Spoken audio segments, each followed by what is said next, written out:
2, 3. Hi, my name is Alison Nicolosi, and I'm one of the co-founders of AZ Husky Rescue.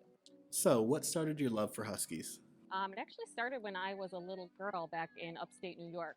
One of our neighbors had a husky that was pretty much always tied to the tree at the house a couple doors down, and I'd always walk by him and see him, and he always kind of wanted to jump up and play and get close to me, but he never could, and I always wanted to help him, and so that was where it all began. And then once I moved out here to Arizona, it took a few years, but I eventually got my own husky, and then the rest was just history. History. What is your history and the history behind AZ Husky Rescue? So I'm actually one of our co-founders. It's myself and one other person. I fostered with another rescue prior to forming AZ Husky Rescue. We just kind of found a need, saw a need. There's a lot of Huskies that end up in the shelters out here. There's a lot of Huskies we've pulled from New Mexico, we've gotten a few from Texas before and a few from California. Just lots of high kill shelters out here and a huge need for qualified homes. I'm actually surprised that so many Huskies end up in shelters. They seem to have the look that most people love. Could you explain what's going on there when it comes to Huskies being surrendered? Yeah, so we definitely have an overbreeding problem out here. There's a lot of backyard breeders that will sell them on Craigslist. People get them because they're the cutest little puppies, and they'll tolerate their bad behavior when they're small, but then once they get big, so usually when we have Huskies surrendered to us by owners, they're around 1 year old. It's when they've outgrown their cute phase. They're crazy, they're destructive, they're hyper, they haven't been trained well enough, and people can't manage them anymore. And if you get them young enough and you train them, they can become really great dogs. It's just not everyone's equipped, and you have to have a certain lifestyle. You have to be active. You have to be, willing to take them for hikes and walks, and willing to have some of your things destroyed when they're young. So you have to prioritize the animal's life over possessions, basically, to have a husky out here. How can people reach out to foster or volunteer with your organization? Yep. So we're very active on social media. We have a Facebook page that's just facebook.com/AZ Husky Rescue, AZ like Arizona. And then it's the same on Instagram. Our handle is at AZ Husky Rescue there. Our website, azhuskyrescue.com. We have applications to foster, applications to adopt. We have a foster to adopt program. If you see a dog that you want to, try to potentially keep, then we'll work with you to make sure it's the right fit. We do virtual home visits, so we try and get to know you and make sure it really is the right fit for the dog before we just throw a dog in someone's home.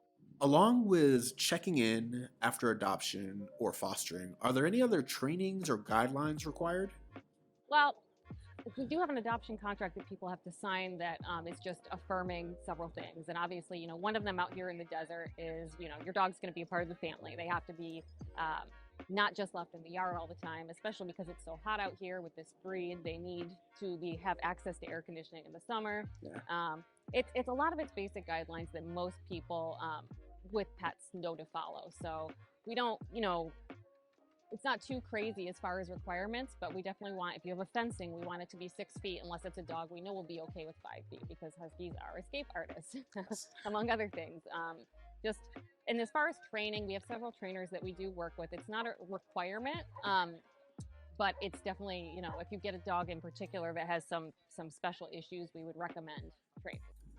Can you plug your social medias one more time? So you can find us on Instagram. It's at AZ Husky Rescue. AZ is in Arizona, so AZ the letters. And then on Facebook at AZ Husky Rescue as well.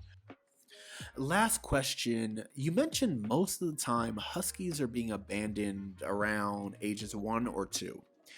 And I think sometimes people have hesitation when adopting an adult dog.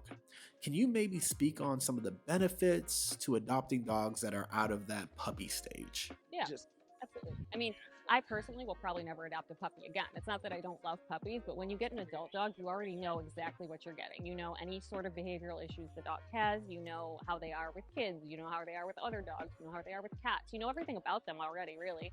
And their behavior will only improve over time as they adjust to a home. So I have a male that I adopted when he was 3 years old. He's now 8 years old. He had quite a few issues. He was a bit bitey when I got him. I'm not gonna lie, I wanted him gone several times while I was fostering him, and eventually he started snuggling in bed with me, and I just fell in love with him. So my bond with him is probably stronger than the bonds I have with the ones I've gotten as babies. So getting a dog from a specific age doesn't change the amount that you'll bond with them or not bond with them. everyone loves puppies, and I can understand, especially with cats and kids and things like that. Some people will prefer to get puppies, but you also don't know how crazy the puppy's going to be when they grow up, and they could end up being too much for the cats and kids at that age. So it's kind of a one way or the other.